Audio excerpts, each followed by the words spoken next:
Akalar, Sergeli mashina bozor keldim. 31-dekabr.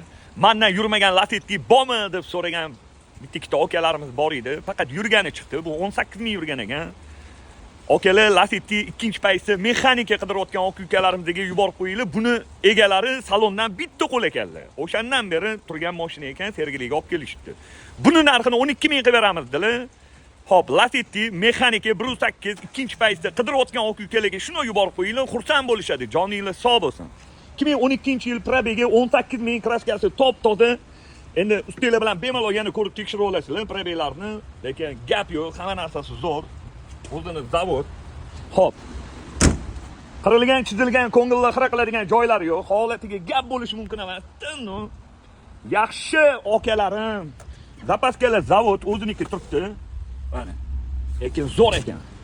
4 yumshoq, o'zini zavod baloni, diskalari ichida zo'r, hammasi.